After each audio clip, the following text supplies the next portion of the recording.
제20대 대통령 선거 사전투표가 1시간 전부터 시작됐습니다. 사전투표 용지에는 어제 사퇴한 안철수 국민의당 대표의 이름 옆에 사퇴라는 두 글자가 표기되는데 대선 당일 투표 용지에는 이 표기가 없어서 혼동하지 않도록 유의하셔야겠습니다.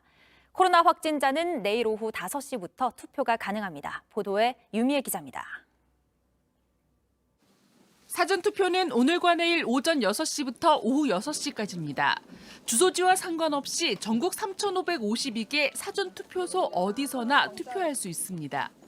코로나 확진자는 사전투표일 이틀째인 내일 하루만 투표가 가능합니다.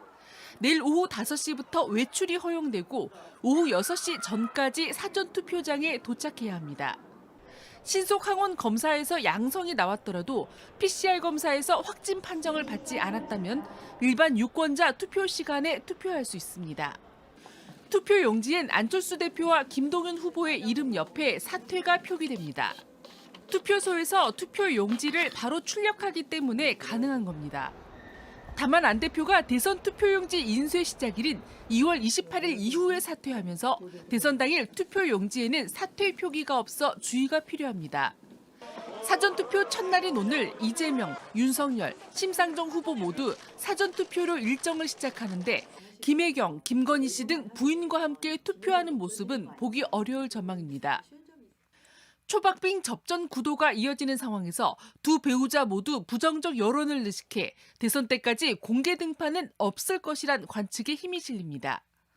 이번 대선에서는 사전투표율이 30%를 넘어서 역대 최고를 기록할 거란 전망이 나옵니다. JTBC 유미입니다. 야권 단일화로 대선판이 크게 출렁이는 가운데 후보들은 총력전에 나섰습니다. 어제 이재명 더불어민주당 후보는 최대 승부처로 꼽히는 서울 유세에 나섰고 윤석열 국민의힘 후보는 충남부터 시작해서 경남 마산으로 향했습니다.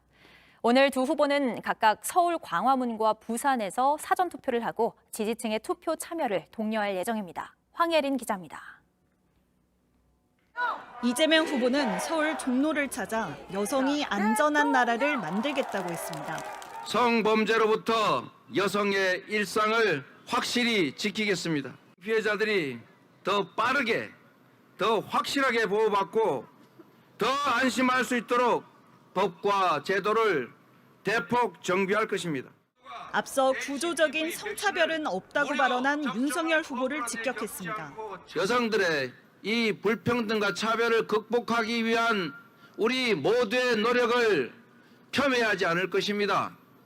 구조적 성차별이 없다는 이상한 소리 저는 하지 않습니다. 윤석열 후보는 안 후보와 단일화 기자회견 직후 충남으로 향했습니다. 단일화 타결을 강조하면서 국민의당 안철수 후보와 큰 뜻에서 단일화를 아침에 이뤄냈습니다. 정권 교체를 앞세웠습니다. 이건 물타기 하려고 정권 교체가 아니라 정치 교체라고 얘기하는데 정치 교체라고 하는 것은 잘못한 정치인들이 심판받고 물러나서 심상정 정의당 후보는 서울 건국대 인근에서 유권자들과 만나 양당 후보가 말을 자꾸 바꾼다고 꼬집었습니다. 그리고 도대체가 이 후보님들이 자기들이 말해놓고 또 자기들의 정책인데 조금 불리하다 싶으면 샜까버려요. 난 그런 적 없다고. 사전투표가 시작되는 오늘 이재명 후보는 서울 광화문에서, 윤석열 후보는 부산에서, 심상정 후보는 서울 종로에서 투표하겠다고 밝혔습니다. JTBC 황예린입니다. 코로나19 신규 확진자 수가 또 최대치를 경신했습니다. 하루 확진자가 처음으로 24만 명을 넘었습니다. 특히 개학과 동시에 학생 확진자가 크게 늘어 새학기 정상 등교가 이어질 수 있을지 걱정되는 상황인데요. 자세한 내용 조소희 기자가 보도합니다. 어제 0시부터 오후 9시까지 국내에서 코로나19에 걸린 사람은 24만 4,889명으로 집계됐습니다. 하루 전과 비교했을 때 6만 명 가까이 급증한 겁니다. 방역당국은 대통령 선거일인 오는 9일쯤 23만 명 이상의 확진자가 나올 것으로 예상했지만 확산 속도가 빨라 대선을 엿새 앞두고 이 수치를 뛰어넘었습니다. 특히 전체 확진자 중 60%가 수도권에서 나왔는데 서울의 하루 확진자는 거의 6만 명에 달합니다. 방역 수장인 김부겸 국무총리도 PCR 검사에서 확진 판정을 받아 재택 치료 중입니다. 중증 환자와 사망자 수가 급증하는 것도 문제입니다. 지난 2일 하루 사망자가 역대 최다인 128명이 늘어 지금까지 8,394명이 코로나19로 목숨을 잃었습니다. 이런 가운데 개학 첫날 서울에서만 학생 6,240명이 확진돼 전날보다 2배 이상 급증했고 현재 11,000명이 넘는 학생이 치료를 받고 있습니다. 교육부는 학생 건강 자가 진단 앱에 신속 항원 검사 결과를 입력하도록 했습니다. 먼저 신속 항원 검사 도구를 계획대로 3월 첫 주 지급 물량 606만 개를 확보하여 학생들에게 각 한 개씩 지급하였습니다. 교육부는 오는 11일까지는 새학기 적응 주간을 적용해 학교가 수업 시간을 단축하는 등의 방법으로 밀집도를 조정할 수 있도록 했습니다. JTBC 조소입니다.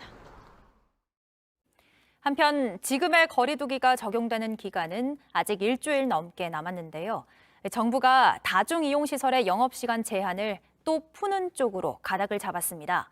밤 11시까지로 1시간 더 늘린 새 거리두기 방안이 오늘 발표될 걸로 예상되는데 이르면 이번 주말부터 시행될 걸로 보입니다. 유한울 기자입니다.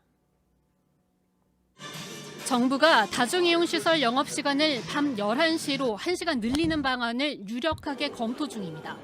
사적 모임은 지금처럼 6명까지 모일 수 있도록 그대로 둡니다.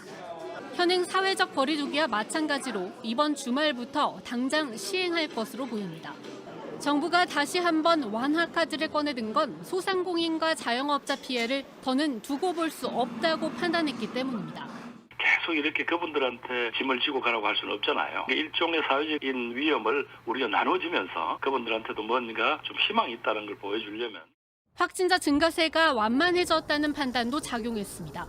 가장 많은 확진자가 나오는 수요일 0시 기준 매주 2배씩 뛰던 수치가 누그러졌습니다. 또 위중증 환자가 예측보다 많이 나오지 않아 관리가 잘 되고 있다는 게 정부 설명입니다. 하지만 방역당국조차 이번 주 확산세는 공휴일 영향을 감안해야 한다고 했습니다. 약간 누그러들긴 했지만 아직은 그 증가하는 경향이 계속되고 있습니다. 확진자의 증가세가 조금 어저께 줄어든 것처럼 보이는 것은 3월 1일에 그 휴일이었던 것도 영향을 미치는 것으로.